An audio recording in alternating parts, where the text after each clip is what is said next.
Hi friends, today I am going to explain the electric field due to a point charge. So in the last class we discussed about the Coulomb's law and the vector form of Coulomb's law.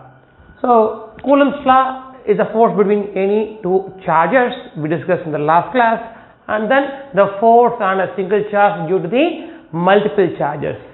So if you have not yet watched this video, I will give the link in the description. Just go and watch it out. So today I am going to explain the electric field lines. So the electric field due to a point charge. So first I am going to start with, I have a point charge here. My electric field line is always going outward from a positive charge. In the case of negative charge, the electric field line is always coming from the outside to the negative charge. So now I just want to find the electric field at point P. The distance from here to here is going to be R. So this is my charge capital Q. Now I just want to find the electric field at point P. How can I calculate? So I cannot, if I want to calculate the electric field at point P, I need a test charge. If I am going to place a test charge Q here, Q, the magnitude of Q is going to be 1 coulomb plus 1 coulomb. So if I want to find the magnetic field at point, electric field at point P, I am going to place a test charge Q is equal to 1 coulomb here. The net force between these two charges, I am right, the force between capital Q and small q, I am right, my F is equals to, from your Coulomb's law, I can simply write 1 by 4 pi epsilon naught q by r square r cap. If I put this unit vector, then it's said to be a vector. So my force is the vector quantity. So I just want to find the electric field at point P. I'm going to place a test charge here. Now there is a force between these two charges is equal to, F is equal to 1 by 4 pi epsilon naught q1 q2 by r square r cap. So now I am going to define what is meant by electric field. So the electric field defined as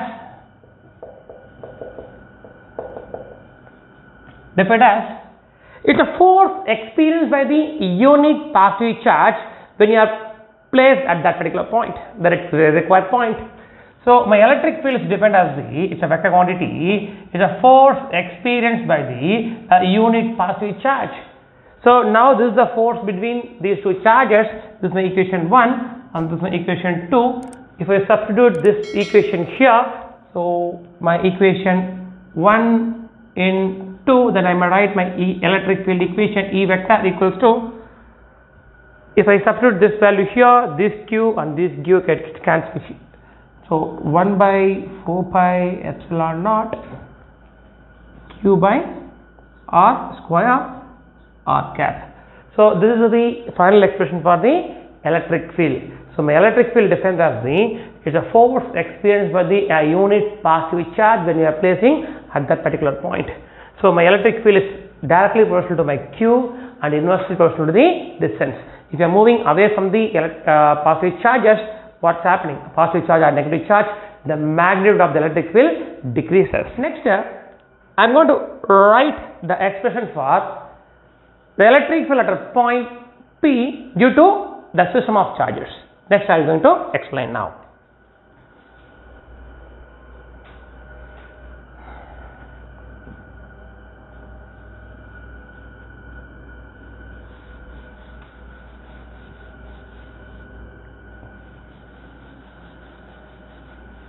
So next, electric field due to system of charges. Electric field due to system of charges. So am I right? So I have a system of charges placed here. This is my q1. The position vector of this q1 is going to be r1 vector. So I have another charge B here is going to be Q2, the position vector is going to be R2 vector.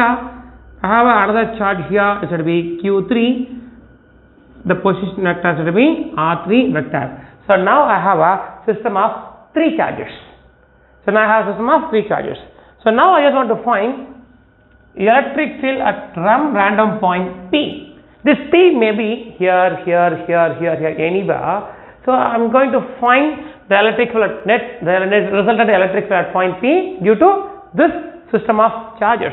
So from the origin, the position vector of this charge is Q1 is R1, for Q2 is R2, for Q3 is 3, R3. So now I just want to find the electric field at point P.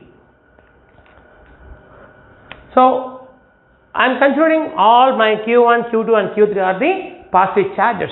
So the electric field lines always going away from the positive charge. So from this electric field, from this charge, my electric field is going outwards in this direction. This is my electric field at point 1, electric field at P due to charge 1, which means E1P means E1 is fixed, P is the variable, this is a vector. Next I just want to find what is my electric field at point P due to Q2. So this is in this direction. So this is my electric field due to 2 and point P, E2P. And then the electric field due to this Q3 in this point P is in this direction. Is in this direction. Electric field due to 3 on point P here. So now we have a 3 electric fields acting at point P. So the displacement from here to here, I can simply write the position vector here, R1P vector, this distance is R2P vector, this distance will be R3P vector. See, if I say R3P, R3 is fixed, that won't change, but my P is a variable, my P point may be anywhere, it may be here, it may be anywhere. So now I am going to write the expression for the electric field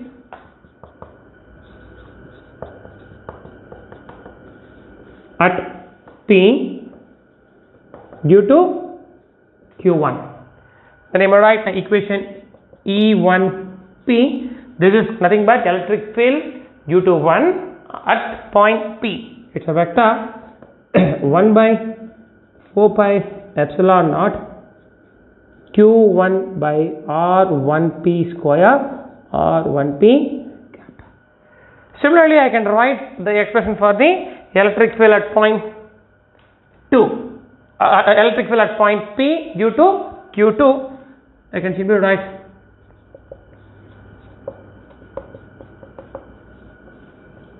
at P due to Q2 E2P vector equals to 1 by 4 pi epsilon naught Q2 by R2P square R2P cap. So my 2P cap is the unit vector along the 2P vector.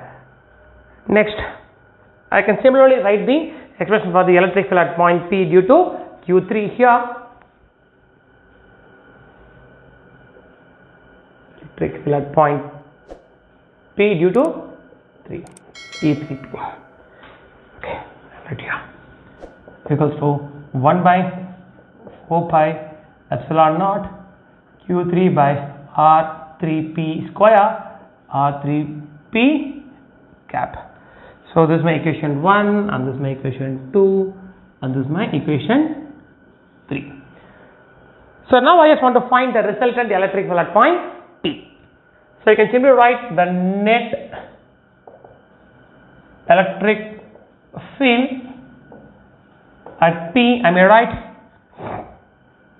E vector equals to E1P vector plus E2P vector plus E3P vector. So this is called superposition principle. Okay, the net electric field at point P, I just want to find. If I substitute here, see If all three equations, 1 by 4 pi epsilon naught is going to be a same value, I can simply bring this EP equals to 1 by 4 pi epsilon naught times Q1 by R1p square R1p cap plus Q2 by R2p square R2p cap plus Q3 by R3p square R3p cap. Sir, this is my net electric field at point P due to a three charge system, due to this charge and this charge and this charge. If I have a system of n charges, what is my electric field at point P? So now I just want to write the expression for the n charge system. I cannot write n number of terms. So this term is responsible for electric field at point P due to first charge, this is for second charge, this is because of the third charge. So I cannot write for the n charges. So I can use a summation index for system of n charges. I may write electric field at point P 1 by 4 pi epsilon naught is going to be a constant. Summation runs from 1 to n. So I have a n number of charges. So instead of this Q1, I can simply put Q of I by R IP square, which means if I put 1p, 2, 2p, 3, 3p, so R IP cap. So this is the final expression here. If I put 1, I am getting my first term. If I put 2, I am getting my second term. If I put 3, I am getting my third term. So using the summation index, I am able to write the electric field at point P due to the system of charges.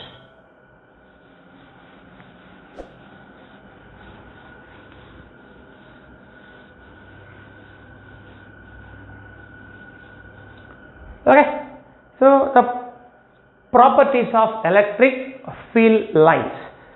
So electric field lines. So the first property is electric field lines is always start from positive and end with negative charges.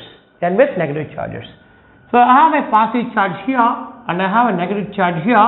The electric field lines always start from positive and end with the negative charges. This is my first property. The second property is in a charge-free region. In a charge-free region, my electric field lines start from positive charge, ends at infinity. This is goes till infinity. Again, I am telling you, if you say infinity, it's not a long distance.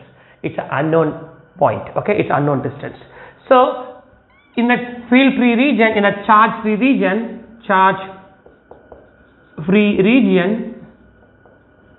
if I say positive charge, there is no charge as others. So this is goes till in all direction, this goes till infinity. Sir, what happened to my negative charge? If I have my negative charge, it means my electric field lines is always coming from infinity towards the negative charges. Okay, this is my second property. My third property is very important property. My electric field lines never intersect each other. This is very, very important property. My electric field lines never intersect each other. So, electric field lines never intersect. Okay, never intercepts. So, this is my third property. What about my fourth property? This is very, very important property. My electric field lines never form a closed loop. This is very, very important property.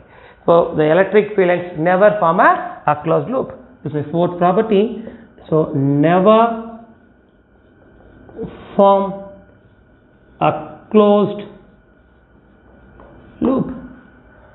So it means if an electric field line starts from a positive charge, it never come back to the positive charge. It never come back to the positive charge.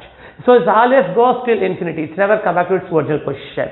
So this is the properties of the electric field lines. So if you like this video, subscribe my channel and share it with your friends for the more contents. So in the next class we are going to discuss about the electric dipole and what is the electric field on the axis of the electric dipole and the equatorial point of the electric dipoles. So thanks for watching. We'll meet in the next class.